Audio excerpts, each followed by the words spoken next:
start with Doc. Who's got the first question? We'll start with Kirsten right on your left, Doc. Dave, Andrew was just sharing with us just kind of what went into the decision with Evan Phillips not being on the roster and how he's doing. But just considering being without him, obviously he's been excellent this postseason run. But having now Alex Vesia, Bruce Graterol, what do they add to the bullpen? Yeah, losing Evan, not having Evan available for this series, certainly is disappointing. So we just got to make sure we protect him, short-term, long-term. But being able to add Bruce Dar and Alex to this roster is a huge addition. I think that they match up well with this ball club, and they've got experience. So I think that obviously losing Evan was a blow, but getting two nice additions is big. Go to Barry. Hey, Doc. It's like 40-year anniversary of Fernando pitching a complete game, 147 pitch game 3 of the World Series. You guys now, obviously struggle to get a guy through 4 or 5 innings.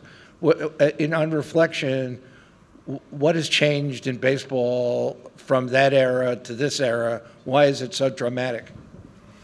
That's a longer conversation, but I will say this is I think that the game, you can see by the slug in the game. I think that there's a lot more slug.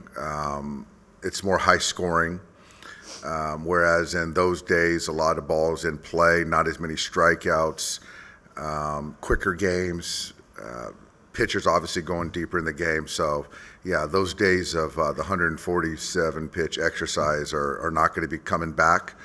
So I don't know, Barry. I think right now it's just trying to figure out how to get 27 outs and score as many more than the other team, and there's just different ways to do it.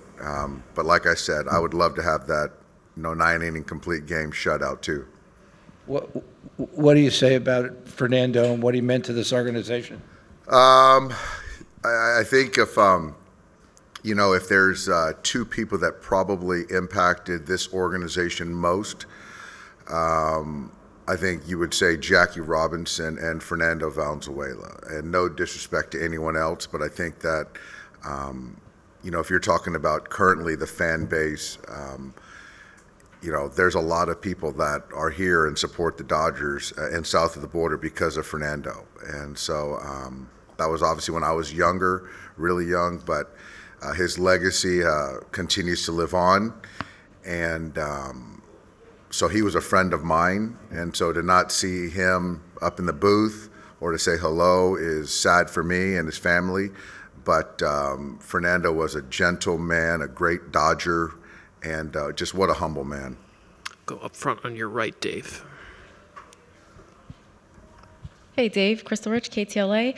Flaherty today. From his experiences this postseason, from pitching 7 scoreless to the NLCS Game 5, where he said his biggest lesson was wanting to make adjustments earlier, how do you hope all those experiences culminate to allow him to have the best outing today? I think experience. I think that his pitch mix, his ability to command the baseball. He has weapons to get lefties out, righties out, pitching to all quadrants. I do think the lesson of being able to read and react in game is huge, where I think that's where the experience piece kind of is beneficial, because you don't know what's going to be working that particular night. You don't know what those guys are hunting that particular night. So to be able to sometimes go off script is important in games like this. And then Freddie back in the lineup at third, Teoscar batting cleanup. What do you hope to see from those guys today?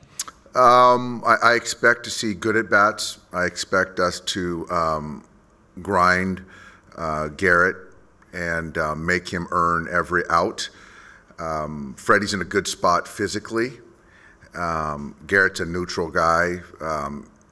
There's velocity, there's experience. He's a number 1. We have guys that have a lot of experience against them, so I think that I want to see good quality at bats and grind them. We'll stay there, and then Bill Plunkett, right next to you. Sorry, right to your right. Hey, Dave, you talk about just the resilience of your bullpen and what we've seen in the last couple of series. What specifically have you seen that's really enhanced as far as their preparation, as far as their confidence going into now the World Series? I don't think the preparation has changed. I think that they've been very consistent with that. I think certainly the confidence has grown with each one of those guys. I think the openness to pitch whenever I ask them is big. I do think that they understand how valuable they are to preventing runs in the postseason, and they've come through. So I think a lot of it is the confidence that they've gained throughout the season and throughout the postseason. And I've noticed also too throughout the postseason, you guys used a couple of Kobe Bryant quotes as far as like philosophies and things of that nature. To you, if Kobe was still around today, what do you think he would say about this Dodger team right now heading into the World Series? I think, obviously to pull from what Kobe, what he did, what he said, I think it rings true to a lot of people. And so for us to use some of his quotes, I believe in him. What he would say, there's work to be done. I think that the thing about him is that, not only being uber talented, but he was a killer, and the job's not done. So I think that that's something that, and I understand that. I know our guys understand that too. Far back on your right, Bill Plunkett, and then Tyler. Yeah, what role do you anticipate for Miguel Rojas now? So I see him playing short tomorrow, and so I see him starting against Rodon. And then I see him coming into, whether it be a pinch hit in Gavin's spot, which I could use him or somebody else. I see him coming in to potentially play defense at short. So he's in a good spot, and we're going to need him. Does Kike stay in the everyday lineup? Yes. And can you quantify how much good a week off has done Freddie? I can't. But I do know that he's kind of in the same position as he was when he started the DS with the time before that series. So I'm just hoping, we're all just sort of hoping that we've got out of the woods and we can kind of maintain where he's at now. Because what happened as the series progressed, prolonged, then it went south. So I'm going to try to pick spots to whether it be get him off the field, at times if I can, but right now he's in a good spot, so we're just hoping that we can kind of sustain it. Just do a couple more. Tyler on your right. Yeah, Dave, sort of building off that, what do you see from Freddie behind the scenes and what he's having to go through to be out there at all, and how close is he to the Freddie Freeman healthy guy that we know? I think he is. He has a very good way, like most great ones have a great way of compartmentalizing. Once they're playing, they're playing. There's no excuse. So when he's in the batter's box, Garrett's going to know, those pitchers are going to know that's still Freddie Freeman in the batter's box. And I trust him taking in at bat. I think for me, he's in there until he's not. And he's very excited about our guys picking him up when he wasn't in the lineup, to give him time to kind of recover. But I certainly know that he wanted to be a part of things. And when he's not, it hurts him. But he's doing a good job of keeping on a pretty good face. Right up front, Ron. How do the bullpen additions impact the overall usage of everyone else in the bullpen and the various lanes that you envision going into the games?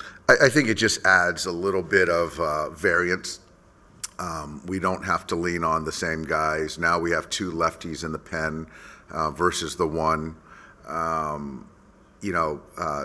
Brewstar has a different repertoire than, let's say, Brazier. And so I think that just being able to give these guys different looks is important.